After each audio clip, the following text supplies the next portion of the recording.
This is the Read to Lead podcast, episode 563, March 2025.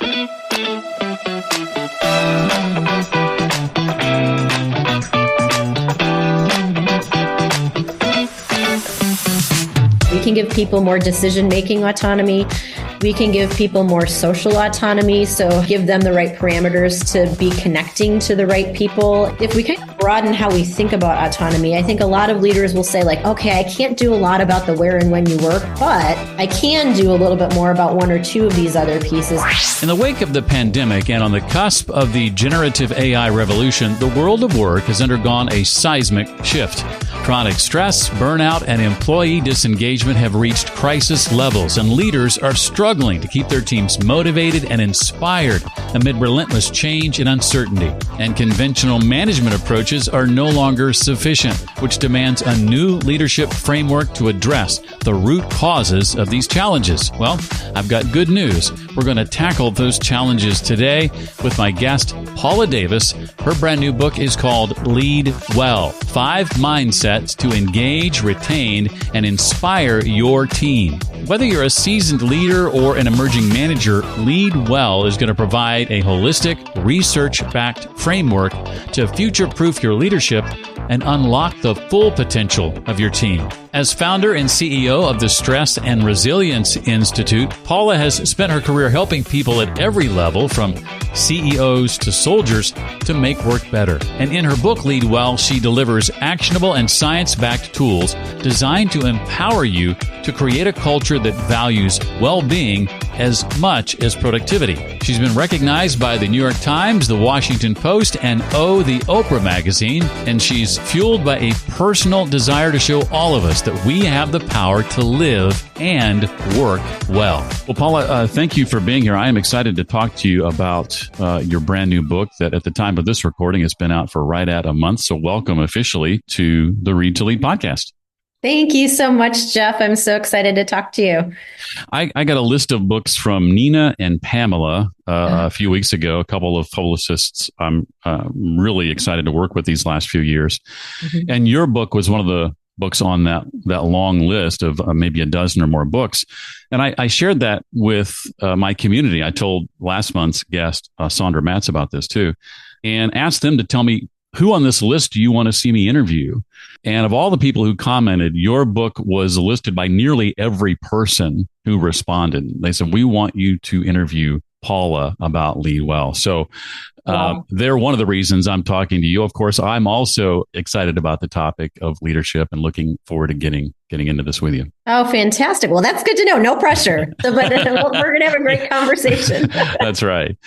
Well, you had an early example in your life that showed you that when people feel they matter, they're much more likely to stay engaged and push through adversity. How did this experience inspire you to draw a connection between leadership success and making employees feel truly seen?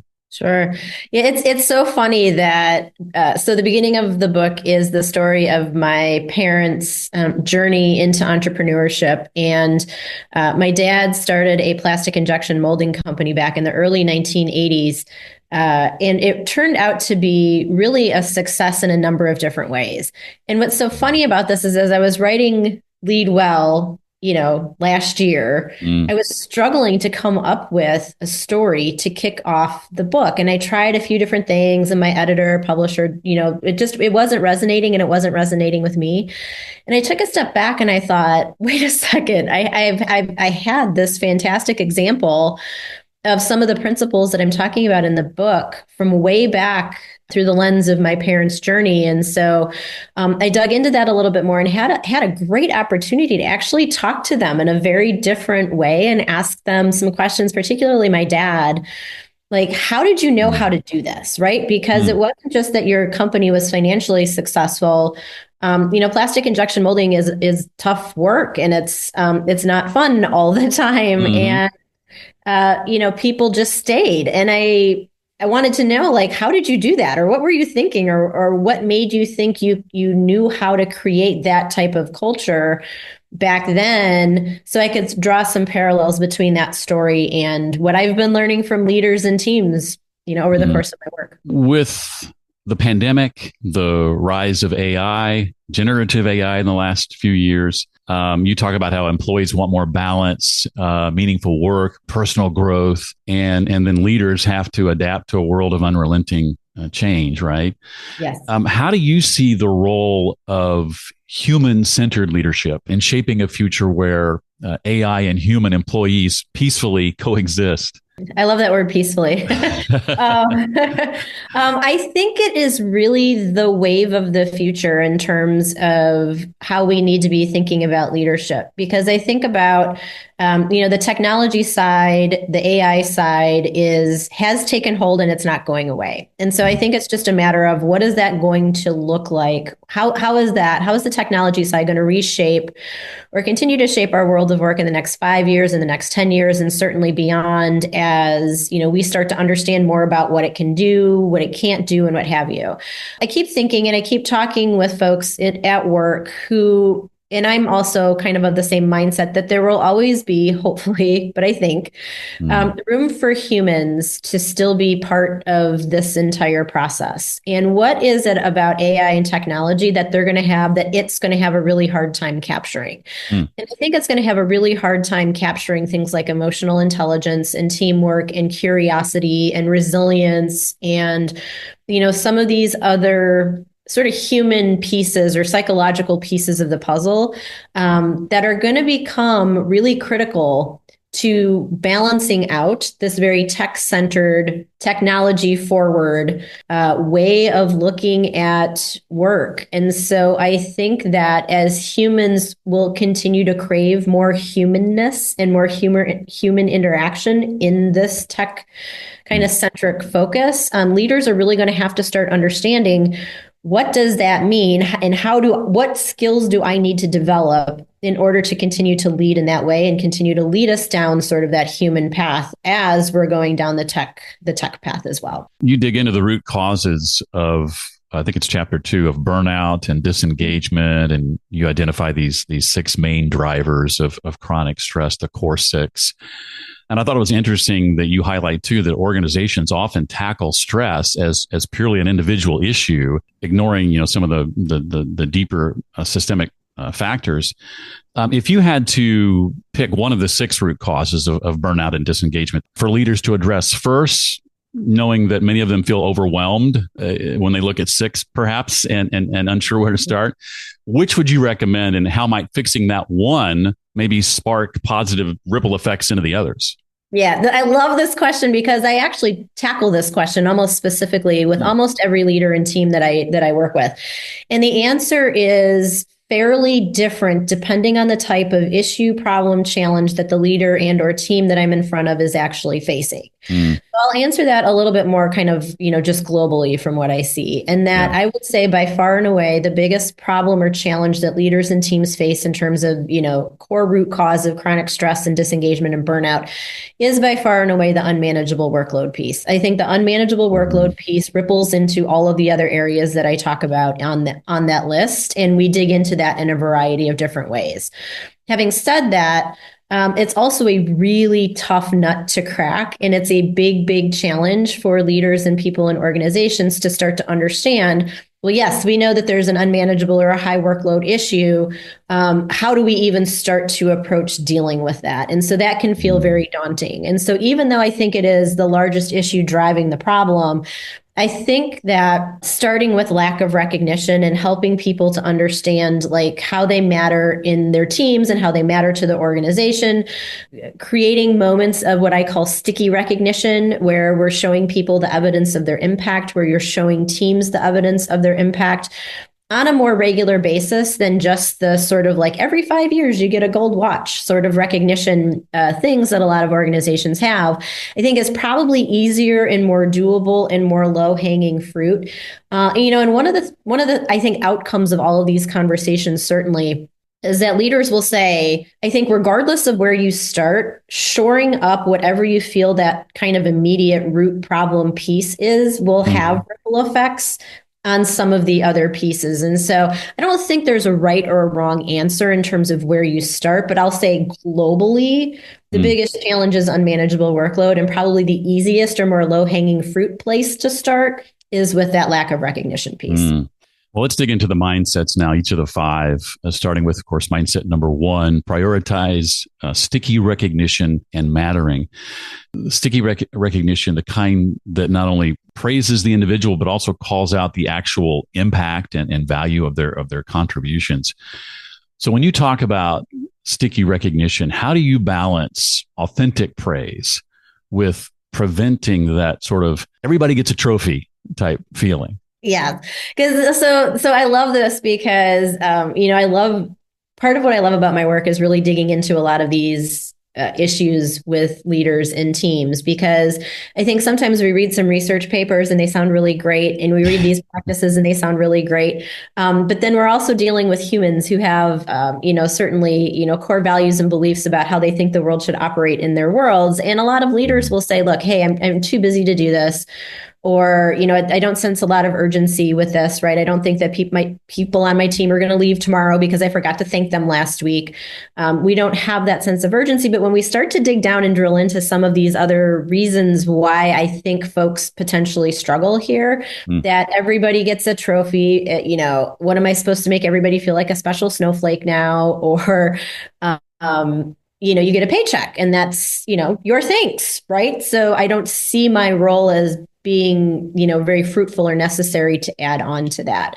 And I get that, right? And so a number of things. So I think that when you're looking at sort of providing this sort of authentic appreciation or recognition, recognizing the ROI and the business case that's associated with it and the well-being consequences associated with doing that, I think is actually something that leaders really need to be paying more attention to, right? So when people feel this sense of sticky recognition and mattering, we know there's like lower depression, lower anxiety levels, lower levels of burnout.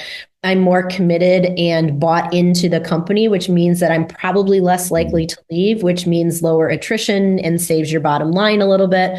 So there's lots of different ways that you can think about that. And what I say a couple of things to leaders in this space. First of all, the sticky recognition has to be authentic, right? My message is not, Paula says you have to, because I talk about a skill called the thank you plus.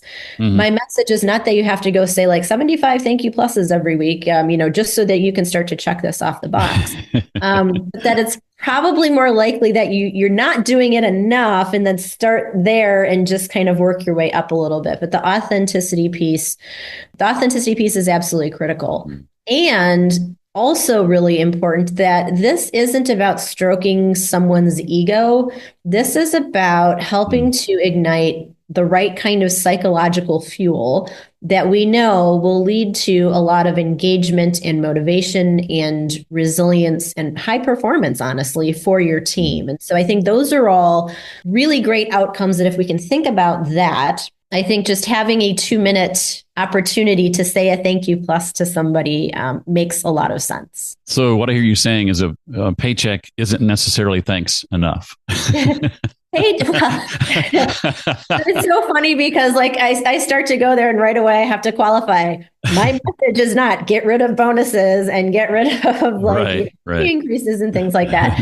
But really, for most people who are at-will employees, your paycheck is really the fulfillment of a contract, essentially, where I'm going to do work and you're going to pay me for it, right? So that's really not the kind of thank you that is, the sticky recognition that I'm talking about in the book. Right. Mindset number 2, you call amplify ABC needs. See if I can remember these: autonomy, belonging, and challenge. Yes. Did I get that right? You got it. How can managers balance a team's desire for autonomy with the need to maintain belonging and unity, especially when employees are often scattered in different locations? They're all over the place sometimes. Yeah, this is fantastic. And this is one of the things that I think the pandemic, and certainly beyond the pandemic, has really called into question, depending on how your workforce is situated. It's really kind of called into question the tension between the autonomy piece, right? I need that flexibility and want that flexibility and control over my day and certain aspects of my day and what I can make decisions about and what have you. But I also need that sense of community. And so I think the word here is intentionality. It's become way more important for leaders and organizations to think very intentionally. How are we going to balance these things? Because people need both. And it can get pretty intricate in terms of how you think about that, right? Because depending on where I'm at, I think about myself and the age that I'm at. If I were back in an organization, I have a 9-year-old, almost 9-year-old. Why would I love the flexibility to know that I can leave at a certain time to go pick her up from, after school care and, to have that, probably higher level of flexibility than I needed back when I was first starting my career at the age of 25. And so one of the things that I wanted to do in that chapter was to help leaders start to think about how can you more broadly think about these concepts, right? So autonomy, we've boiled down into where you work and when you work, almost that level of conversation. And I think it constricts leaders a lot because the organization sort of sets that tone and you can sort of do almost what you can. It depends on what your team does and how they're organized. But if we start to think about autonomy as the need to choose your own adventure, as I call it, and think about, we can give people more decision-making autonomy. We can give people more social autonomy. So help them kind of give them the right parameters to be connecting to the right people and figuring out that. There's career autonomy, so helping people be able to see sort of what are the next steps perhaps that they can be taking in their career, which also dovetails with the kind of challenge and growth piece. Also, if we kind of broaden how we think about autonomy, I think a lot of leaders will say like, okay, I can't do a lot about the where and when you work, but I can do a little bit more about one or two of these other pieces, and that helps as well. Mindset 3, create workload sustainability. You mentioned earlier an unmanageable workload being one of the top causes of burnout. Yeah. What recommendations do you have for leaders who want to respect, say, employees' time off, but also feel pressure to meet demanding expectations themselves? And wow, are the demanding expectations like soaring? And that's one of the things that I am very keenly aware of, that is like, look, we got to make our numbers. Look, we have shareholders and we have boards of directors and we have other people that we need to, constituencies that we really need to satisfy. Just given the way different industries are evolving, there's a lot of layoffs and layoff talk in some of them. And, I know and they know that, if folks are laid off, there are oftentimes not positions backfilled. So it's sort of like, great, we're now in a situation where we probably didn't have enough folks to begin with, and now there's fewer of them and help isn't coming. And what am I supposed to do because the workload isn't necessarily going down? This was an incredibly difficult chapter for me to write. I really almost didn't want to write it, but I knew just from my work that the unmanageable workload piece was such a huge problem. Like I didn't feel like I could give leaders the book I wanted to give them unless I waded into this thorny layered issue. And so really what it came down to is a couple of things. Part of it made the book and part of it didn't make the book. I think that there is a lot of where leaders have more control. And I think where I encourage them to think about and start is within their teaming practices. So I think that there are a lot of processes, teaming practices, and things that kind of fall into that bucket that if they were done better, if they were talked about, if we could shore up a few of these more kind of quote littler things, that would certainly help us be a little bit more streamlined and efficient in the way that we operate in our day-to-day. The other piece of it that didn't make the book was all of the recovery stuff. So it's good teaming practices in combination with, are we taking time day in and day out on the weekends and, over the course of the year to actually try and detach, take a step back from work, recover on a certain level. And, most people aren't great at that either. So that's all the cut material that'll be coming out in different ways.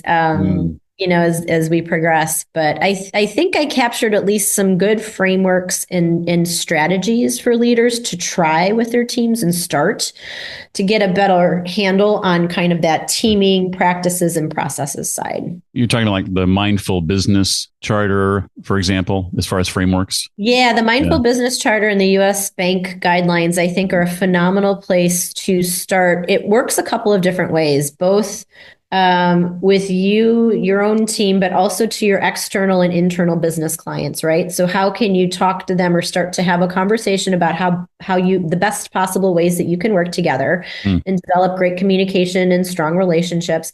It also works within your team as well, too. So how can you within your team have better conversations and communications and good teaming practices and what have you.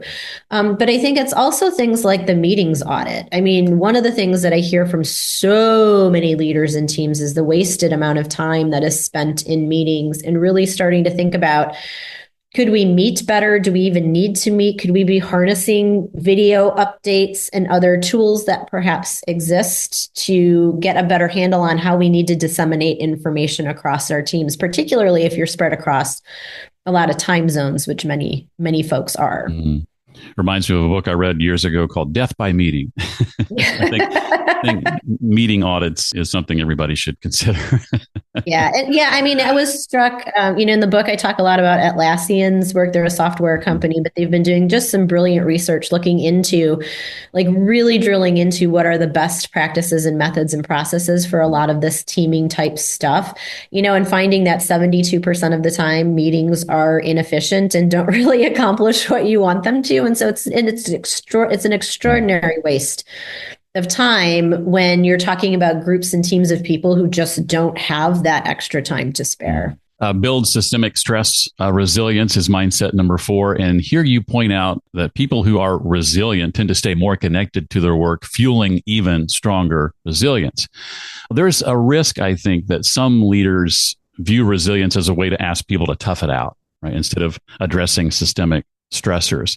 How can leaders champion resilience without that becoming a code word for work harder? I think that, so I try to tackle that question head on. And I've been teaching and talking about resilience since I stopped my law practice and got my master's. And so that's 15 years of really hearing lots of different perspectives about how people really tend to think about this term. And I think that some of it is just, resilience has a bad PR rap, depending on industry and how it's actually messaged. I think it's really misunderstood. I think it's a word that we all know, but it's really misunderstood in terms of our world of work. And it's not about making people tougher. It's not a character flaw. It's not a character strength. It's a capacity that we all have.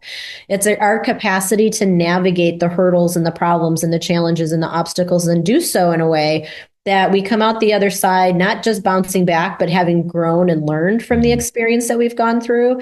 And so I think that if we can think about it that way, right, it's like everybody has this capacity. Most of the time we handle our problems and challenges well, because it's how humans in a lot of ways are designed. But there are forces in our work environment and in our lives and in our day-to-day that can make showing up with that capacity more difficult. And so all I seek to do, and I didn't write about it from the individual perspective, but more so from the team and the organizational perspective.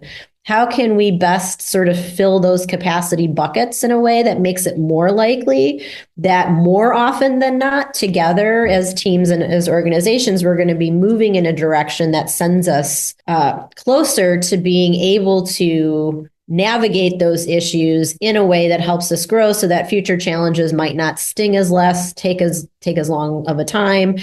Because if there's one thing we are going to need going forward in the future, and the World Economic Forum just cited this in their new report, the number 2 skill set that they cited that is going to be needed in our world of work is resilience and adaptability. And so uncertainty is here to stay, change is here to stay for a variety of reasons. And so the resilience piece is an important piece of the puzzle to figure out. And then the 5th mindset, promote values alignment and meaning. And I think leaders often assume that everybody shares the same values.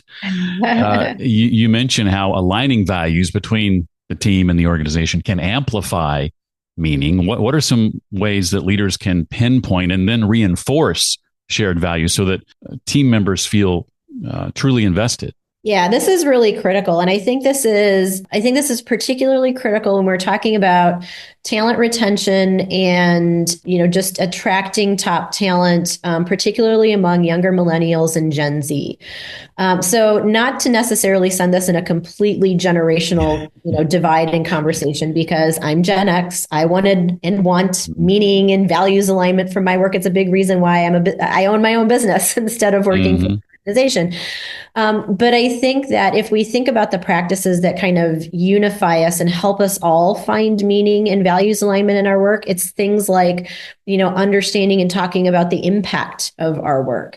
I think there is a huge missed opportunity by leaders and organizations to talk about values of the organization, values of the team during the interview process, during onboarding, even, right? What is it about this organization and this team that makes it's such a great place for people to be at? Like, how does the company, how does this team walk the talk in terms of, you've got all these fancy marketing brochures saying, here's what we value in this organization. How is that lived? So being able to communicate lived, very clearly how we live our values here becomes extraordinarily important. And then the other piece too to think about, and I try to point this out in the book, that the ABCs that we talked about in mindset number 2 are actually 3 very important practices to help amplify meaningful work. And so they can do double duty. And so a lot of these practices can reinforce each other as well. You close the book with some practical tips to bring all 5 of the mindsets together. I think and I hinted at some of this before, I think it's easy for leadership teams to get excited about new frameworks, but then lose momentum, overwhelm or what have you. In your experience, what's the most common pitfall that leaders face when attempting to implement the 5 mindsets, and how do you recommend they go about avoiding that pitfall or pitfalls? Sure. I think a couple of things. I mean, I think sometimes I think leaders have to watch out for their own legacy mindsets, right?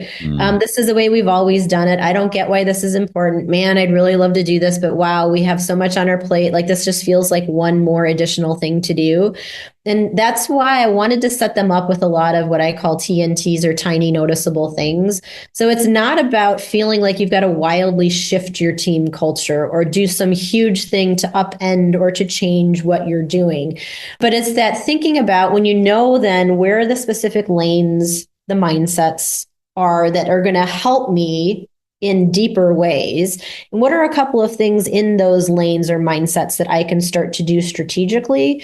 That's something that will help. So I think it's watching your own mindset about this stuff, and then recognizing that you don't have to shift anything in a huge way. It's that we can start to have some meeting audits. We can start to say a thank you plus every now and again. I can chit chat and have one-on-one conversations scheduled with people on my team where I just get to know people without a business, outcome attached to it. Like, there's these small little practices that you can layer up and really, really help. And so I think there's that piece. And then it's also just becoming, really intentional about doing this. I will literally oftentimes ask leaders, pull out your phone, pull out your calendar, schedule this for on Friday. You're going to do this little 4-4-4 way to end your week exercise, right? Or this is going to be your bucket of time where you're going to set up a meeting with 3 people on your team who you haven't talked to in a while, for example, right? And so it's really helping them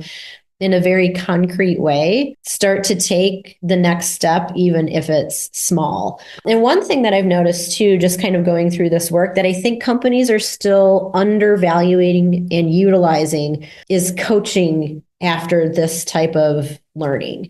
I think that even just really getting leaders focused, it really, honestly, in my experience, doesn't take a lot of time.